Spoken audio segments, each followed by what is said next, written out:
선한 능력으로 일어서리 우리는 고대한에 주님 다시 오실 그날. 참 멋진 가사죠. 원래 기도문입니다. 이 기도문을 적으신 분은 이제 독일의 유명한 신학자이신 본회퍼 목사님 기도문으로 만들어진 곡입니다. 삶에서 치열하게 세기의 천재라고 알려졌었던 명성을 떨치던 본회퍼 목사님이 그의 모든 성경의 지식과 이해한 그 모든 신학들이 그의 삶에서 그가 처해 있는 모든 삶의 환경에서 드러나고 나타나야 한다라는 그런 목록으로 그 삶을 기꺼이 순교자의 삶으로 드렸던 그런 목사님이시죠. 저와 여러분들의 삶도 비슷합니다. 물론 우리 주변에는 순교자들이 그렇게 많이 나타나는 시기는 아니지만 우리는 그러한 마음으로 사명감을 가지고 살아가는 자들입니다. 선한 능력으로 일어나시기를 바랍니다. 주님 오실 날을 고대하며 기다리며 승리의 주님의 이름을 붙들고 살아가시기를 바랍니다. 우리가 살아가는 세상은 승자 독식의 세상입니다. 네, 이것은 분명한 것 같습니다. 물론 올림픽이나 뭐 다른 스포츠 경기에서도 2등이나 3등, 뭐 은메달, 동메달, 또 순위권에 들지 않은 사람들도 영웅이다 이런 말을 하지만 실제로 이제 많은 매스컴이나 또 국가에서 1등과 금메달을 딴 사람들에게 해주는 대우는 다른 것들과 비교했을 때 확연히 차이가 납니다. 각종 이벤트나 공모전에서도요, 1등에게 주는 상품과 특전이 다른 등수에 비해서 압도적으로 큰 것이 현실입니다. 그런데 동시에 우리가 분명히 알고 있는 것은요, 1등이 존재하기 위해서는 2등과 3등, 다른 등수들이 분명히 있다라는 것입니다. 주인공은 주인공이지만 그 주인공이 만들어지기 위해 수많은 주인공이 아닌 사람들이 분명히 있다라는 것이죠. 오늘 함께 나누고 싶은 이야기는 이 주인공에 대한 이야기, 그리고 주인공이 되지 못한 사람들에 대한 이야기입니다. 혹시 여러분들이 기억하는 영화나 드라마 속에 아주 유명한 주인공 말고요, 조연 배우들 혹시 기억나시는 분이 있나요? 네, 요즘에 드라마를 조금 보시는 분들은 그래도 이 배우가 제일 유명할 것 같아요. 이익준 교수. 네, 얼굴 보시면 아시겠죠? 슬기로운 의사생활에서 이익준 교수, 그리고 가수 거미의 남편으로 유명한 조정석 배우죠. 착한 남자 전성시대를 이끌고 있는 배우 중에 한 명입니다. 정말 요즘에 핫한 배우인데요, 이 대표적인 주연 배우 조정석 씨에게도요, 조연 시절이 있었습니다. 그의 영화 데뷔작이었던 건축학 개론에서 납득이라는 캐릭터로 등장했었습니다. 네. 뭐 여담이지만 조정석 배우가 강서구 방화동에 있는 교회에서 청소년부로 나왔었다고 하더라고요. 네, 뭐 영상 보면은 이렇게 주우리 아버지 기타 치면서 노래하는 장면도 많이 있습니다. 네. 자, 또 한 사람, 조연 배우니까 또 한 사람이 떠오릅니다. 영화가 개봉했을 때는 그때 당시에는 잘 몰랐는데 최근에 그의 그 대사들이 되게 유행어가 되고 광고에도 등장하면서 입소문을 타고 아주 유명한 조연 배우가 늦게 된 배우가 한 명 있죠. 김응수 배우의 영화 타짜 곽철용 역이 또 떠오릅니다. 또 있습니다. 특별 출연으로 잠깐 등장하고 친분이 있어서 잠깐 영화에 등장하고 그냥 가려고 했는데 그 잠깐 출연했을 때 연기력이 너무 압도적이어서 조연 역할을 할 수밖에 없었다라는 에피소드를 말하는 배우도 있습니다. 바로 영화 신과 함께에서 염라대왕 역을 했었던 이정재 배우도 네, 아주 유명한 조연 배우인 것 같습니다. 56회 백상예술대상이라고 하는 이제 영화인들을 이제 1년 동안의 영화를 이제 시상하고 주연 배우, 조연 배우, 영화상을 이렇게 수상하는 그런 영화제가 있는데요. 거기에서 나무 조연상을 수상한 오정세라고 하는 배우가요, 수상 소감을 이야기하면서 이렇게 말했습니다. 지금까지 100여 편의 영화, 드라마, 연극을 해왔습니다.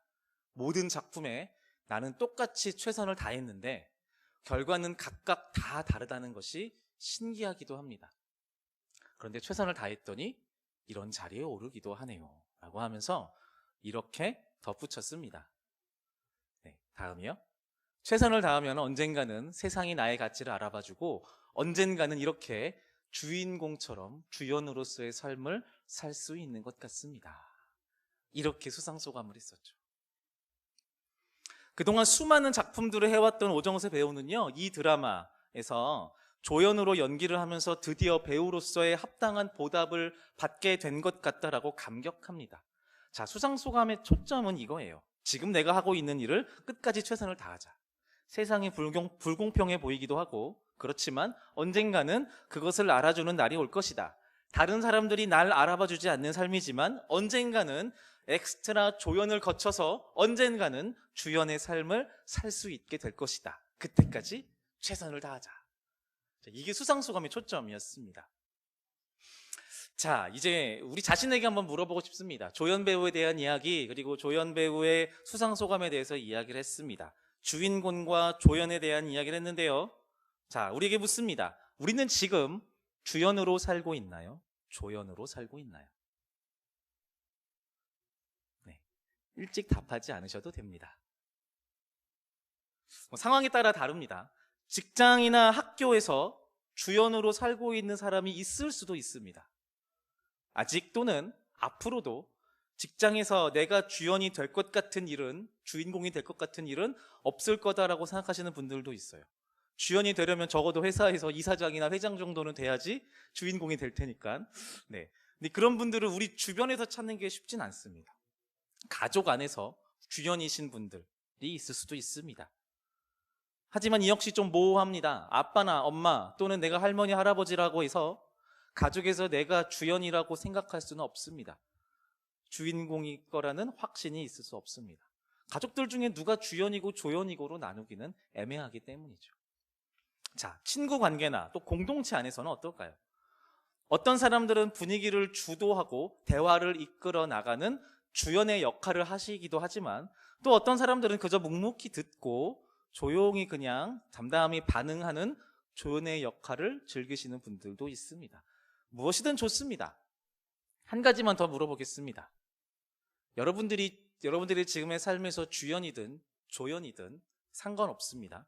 여러분들은 지금 여러분들의 역할에 만족하며 살고 계십니까? 내 가족 안에서 내가 한 순위로 따지면 3등 정도 되는 것 같아. 와, 만족해. 내가 교회에서 그래도 상위 한 10% 안에 들겠지. 만족하는 것 같아. 회사에서 내가 대리 정도이긴 하지만 좀 비굴해. 불만족. 이런 판단들. 여러분들은 얼마나 만족하고 계십니까? 직장의 구성원인 대리, 상무 또는 계약직으로서, 공동체 안에서의 집사, 권사, 평신도로서, 가족 안에서의 자식, 부모, 조부모로서 지금의 자리에 우리는 만족하고 있나요? 제가 왜 조연에 대한 이야기를 하고 또 우리의 현재의 역할을 이야기하면서 만족하느냐라는 질문을 던지고 있을까요? 자, 조연으로서의 역할, 그리고 지금 내 위치에서의 만족도, 이것이 우리의 신앙과 성경의 가치관, 하나님 나라의 가치관과 무슨 관계가 있을까요? 제 이야기를 잠깐 하겠습니다. 제가 20살 초반에 저희 모교회에서 부흥회를 했더랬습니다. 저희 교회도 많이 했었죠. 지금 함께 예배하시는 성도님들도 과거에 좋은 추억들이 많이 있을 것 같아요. 그때 뜨거웠던, 저녁만 되면 모여가지고 함께 말씀 듣고 뜨겁게 기도하였던 그런 기억들이 있죠. 그때 당시에 이제 3일 정도 한 새벽, 오전, 저녁으로 찬양과 말씀을 나누는 전교인 수련회 같은 게 이제 부흥회인데요. 당시 저는 청년 찬양팀 싱어였습니다. 그때부터 저는 노래를 좋아했습니다. 잘하는 건 아니고 좋아했습니다. 어쨌든요. 그래서 저녁 집회에만 3일 동안 싱어로 참여하게 됐습니다. 근데 저는 그냥 그때 이제 뭔가 은혜 충만하고 뭔가 신학 공부할 때도 아니고요. 그냥 노래하는 게 너무 좋아서 교회 찬양팀을 들어갔던 거거든요. 그때도 그렇게 다르지 않았습니다. 저는 너무 판단하지 마세요. 이런 부족한 청년을 여기까지 인도하시는 게 하나님의 능력이기 때문입니다. 네, 어쨌든요. 그 당시에는 그랬습니다. 그전 노래가 좋은 청년 찬양팀 보컬. 그래서 집회의 말씀에는 별로 관심이 없었고요. 그냥 시작 찬양만 하고 교회 지하에 내려와서 그냥 사람들과 같이 뛰어놀고 막 게임하고 그랬었던 기억이 납니다. 근데 어떤 누나가 첫째 날 저녁에 찬양팀 사람들, 지하에 있는 사람들에게 이렇게 이야기를 하는 겁니다. 얘들아, 강사님 말씀이 진짜 재밌고 진짜 좋아. 한번 들어봐봐. 그래서 별로 믿으면 안 갔는데요, 이상하게 저랑 같이 놀던 사람들이 다 그 말에 혹해서 같이 말씀을 들으러 가는 거예요. 그래서 저 혼자 남아있을 수 없잖아요. 저는 또 이제 사람들한테 믿음이 좋은 청년 코스프레를 하고 있었거든요. 그래서 혼자 놀고 싶진 않아서 같이 따라 올라갔습니다. 그렇게 생애 첫 부흥의 말씀을 듣게 되었습니다. 목사님 성함도 기억이 안 나고요. 솔직히 구체적으로 어떤 이야기를 하셨는지 기억이 잘 나지 않습니다. 근데 아주 선명하게 기억하는 이야기가 하나 있어요. 그분의 간증이었어요. 이분이 어렸을 때 아주 불우하고 가난하게 지내셨대요. 부모님에 관한 상처도 있고요. 그래서 자기가 크면 꼭 성공하겠다라고 결심을 했습니다. 정말 열심히 노력을 했는데 아무리 열심히 일을 하고 노력을 해도 성공을 못하는 거예요. 계속 실패하고 낙담하고. 그러던 어느 날 한 친구가 자기한테 교회를 같이 가자라고 전도를 했다라는 거예요. 그래서 우리가 알고 있는 레파토리죠. 교회를 가게 됐고, 거기서 예배를 드리면서 은혜를 받게 되고 예수님을 인격적으로 만나면서 크리스찬의 삶을 살게 되었다라는 겁니다. 그때부터 시작되는 겁니다. 그 후로 이분에게 재정의 축복이 임하면서 더 이상 가난하지 않게 되었고, 지금은 이렇게 나름 성공한 목사가 되어서 이렇게 큰 교회에서 여러분들 앞에 설교하고 있습니다 하는 거예요. 여기저기에서 아멘 하면서 박수가 막 터져 나오는 거죠. 그리고는 꽤 오랜 시간 동안 그 목사님의 자랑을 계속 이어가셨습니다. 자신이 지금 타고 온 차가 전국에 몇 대밖에 없는 시그니처 모델의 차이다. 물은, 자기는 생수는 프랑스에서 건너온 생수 에비앙만 마시고 있다. 집에는 특별히 제작한 엄청난 소리를 뿜어내고 있는 스피커가 있는데 이 스피커가 한 조에 2천만 원짜리다. 이런 이야기를 하셨습니다. 회중석 여기저기에서 부러움인지 뭔지 알 수 없는 탄성 우와 우와 터져 나왔고요. 어쨌든 이 이야기의 결론은 이것이었습니다. 그날에 아마 그 설교의 주제였던 것 같아요. 예수 잘 믿으십시오. 그러면 주님께서 우리의 자리를 한 단계 더 올리시고 축복의 길로 인도하실 것입니다. 여러분들은 아멘 안 하시는군요. 감사합니다. 아멘 터져 나왔었어요. 사실 이 이야기를 들으시면서 여러분들의 대다수는 아마 뭔가 이상하다라고 눈치채셨을 거예요. 간증은 간증인 것 같은데, 기복주의인데, 기독교 신앙이 기복주의가 되면 안 되는 건데, 근데 하나님이 축복은 하신 것 같고, 그렇죠. 자, 잠깐 앞으로 돌아가 보겠습니다. 아까 오정세 배우라고 하는 그 배우가 영화 시상식에서 자신의 수상소감을 말하는 장면을 떠올려 보면은 이 부흥 강사의 간증의 내용과 절묘하게 붙는 지점이 있습니다. 연결되는 부분이 있어요. 이런 거예요. 지금은 좀 부족하고 힘들지만 언젠가는 더 좋아질 것이다. 언젠가는 더 높은 곳에 오를 것이다. 언젠가는 지금보다 더 성공할 것이다. 이게 포인트예요. 지금보다 더 좋아진다. 이것을, 더 좋아지는 것을 달성하기 위해서 영화 배우에게 요구되는 것이 뭐예요? 묵묵히 최선을 다하는 것. 그리고 이 크리스찬들에게 요구되는 건 뭐예요? 예수를 잘 믿는 것. 목표 지점이 뭐예요? 더 잘 되는 것. 더 좋아질 것이다. 자신의 노력에 합당한 보상을 받는 삶을 기대하는 게 이 사회 구성원의 당연한 이치이고 권리입니다. 이것은 틀린 것은 아닙니다. 그래서 이 가치가 배반당했을 때, 그러니까 내가 아무리 노력해도 내 위치가 더 나아지지 않는다라는 그 절망감을 만났을 때 우리는 무기력해지고 또 분노하기도 합니다. 아무리 애써도 안 되는구나. 별짓을 다 해봐도 안 되는구나. 내 최선을 다했는데도 변하는 게 없구나 하게 되면은 낙담하게 되죠. 나의 노력을 통해서든 나의 신앙과 믿음을 통해서든 우리는 지금 우리의 이 자리가 지금보다 조금 더 나아지기를, 지금 내가 조연의 삶, 엑스트라의 삶을 살고 있다면 나의 노력으로 인해서 조금 더 한 단계 올라가기를 바란다는 것입니다. 이것이 세상의 가치관이고 세상 속에 살아가는 우리 안에 잡혀있는 가치관일 수도 있는 것 같습니다. 자, 그러면 저와 여러분들은 성경의 말씀을 하나님의 말씀으로 믿는 크리스찬들이잖아요. 성경에서는 이 가치관에 대해서 어떤 입장을 취하고 있을까요? 신앙적으로 하나님께서 축복하셔서 삶의 자리와 위치가 바뀐 사람들은 성경 속에 정말 많이 등장합니다. 네, 많이 있습니다. 이삭의 아들 야곱은요, 하나님의 축복을 통해 10년 만에 아주 큰 성공을 이루어서 고향으로 금이 환영합니다. 목자였던 다윗은요, 하나님의 축복으로 한 나라의 왕이 되었고요. 그의 아들 솔로몬은 단지 다윗의 아들이라는 이유로 이스라엘 역사의 전무후무한 부와 지혜를 쟁취한 왕이 되었습니다. 자신의 지위가 바뀌고 역할이 바뀌어서 조연에서 주연급으로 성장한 사람들에 대한 이야기를 성경 아래서 지금 제가 말씀드렸습니다. 표현이 적당할는지는 잘 모르겠습니다. 그런데 어떠한 기준에서 볼 때에 지금 말씀드렸던 야곱, 다윗, 솔로몬 이런 사람들은 소위 성공한 사람들입니다. 역할로서나 재정적으로나 인생의 자리가 이전보다 더 좋아진 사람들이 분명합니다. 그런데 우리가 성경을 읽는 방식은 세상의 방식과 다릅니다. 성공의 이야기, 그러니까 주인공의 성공 스토리를 기대하고 또 목표로 삼는 것이 일반적인 세상 사람들이 살아가는 방법이라면 성경은요, 오히려 더 넓은 시선과 다양한 사람들의 상황을 주목하고 그 다양한 사람들의 상황에 이입하여 성경을 읽어야 된다는 것입니다. 어려운 말이지만 간단합니다.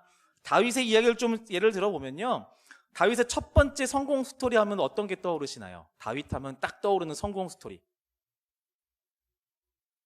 네, 맞습니다. 골리앗 떠오르시죠?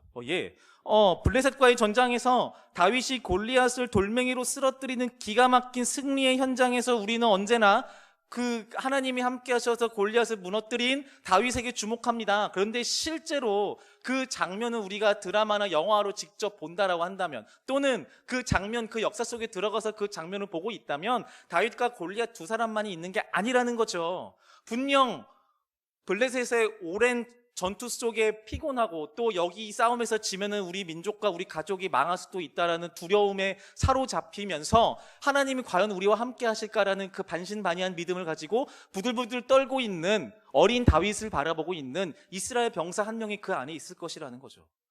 우리는 그 사람에게도 주목할 수 있어야 된다라는 것입니다. 그 사람이 다윗의 승리를 보면서 어떤 생각을 했을까?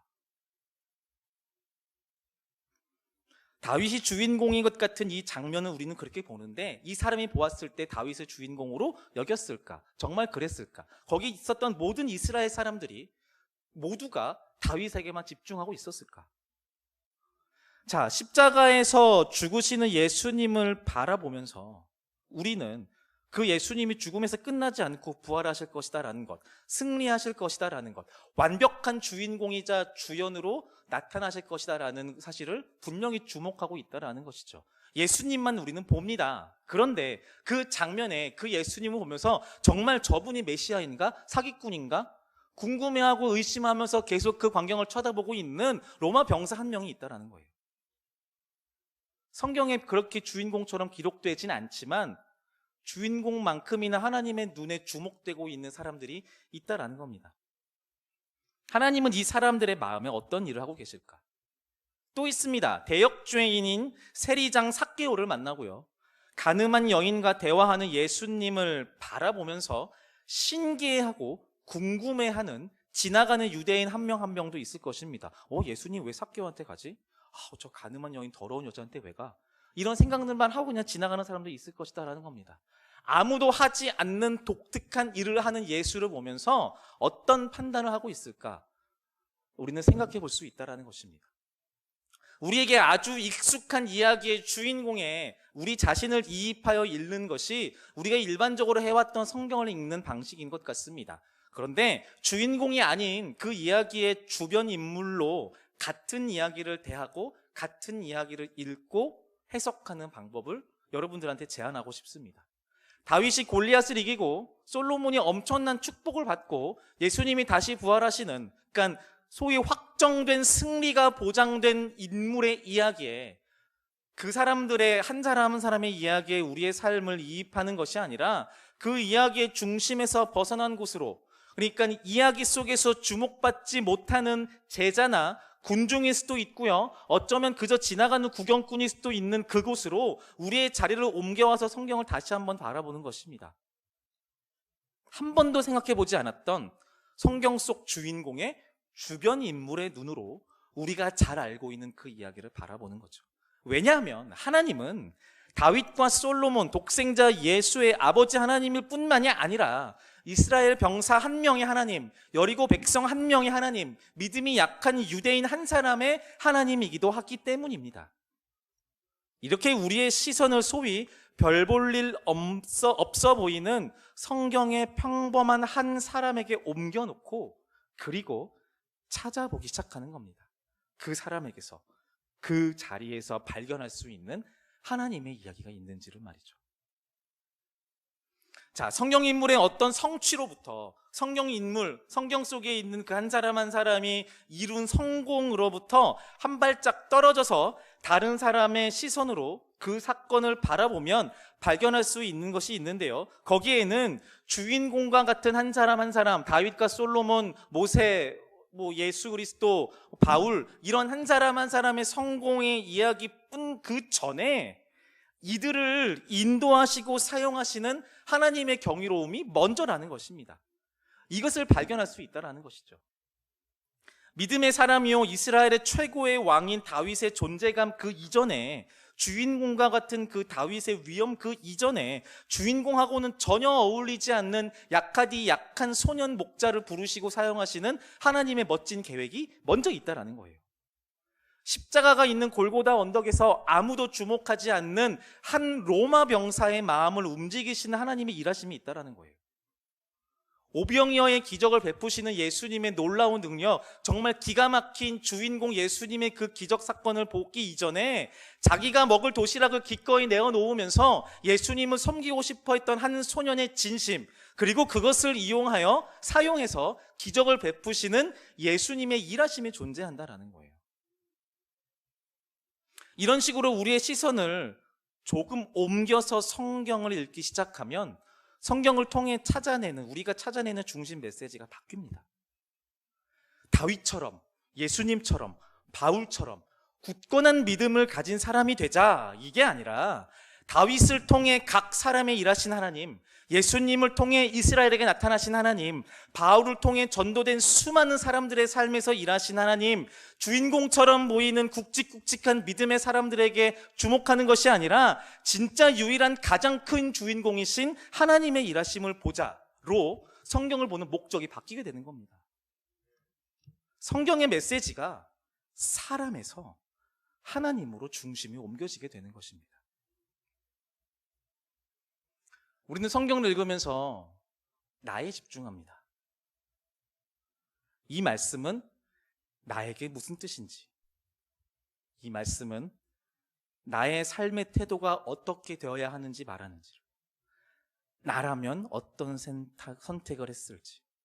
물론 이런 적용이 다 틀렸다라고 말씀드리는 것은 절대 아닙니다. 유익합니다. 다만 성경이 먼저 이야기하는 것은 온 만물 중에 유일한 주연이고 유일한 주인공인 하나님의 이야기입니다. 하나님이 얼마나 놀랍고 위대하신 분인지, 그 하나님이 자기 사람들 한 명 한 명을 위해 어떻게 일하시는지, 하나님이 어떠한 분이신지 성경은 우리에게 이런 부분에 집중하라고 부득불 성경의 주인공처럼 보이는 한 사람 한 사람의 이야기를 가지고 오는 것입니다. 그들은 성경의 주인공이 아닙니다. 주인공은 오직 하나님이십니다. 주인공이신 하나님의 일하심을 보기 위해서 우리는 수많은 조연 배우와 똑같은 입장인 다윗의 삶을 보고, 야곱의 삶을 보고, 요셉의 삶을 보고, 솔로몬의 삶을 보고, 예수님의 가르침을 들으며 바울의 삶을 보는 것입니다.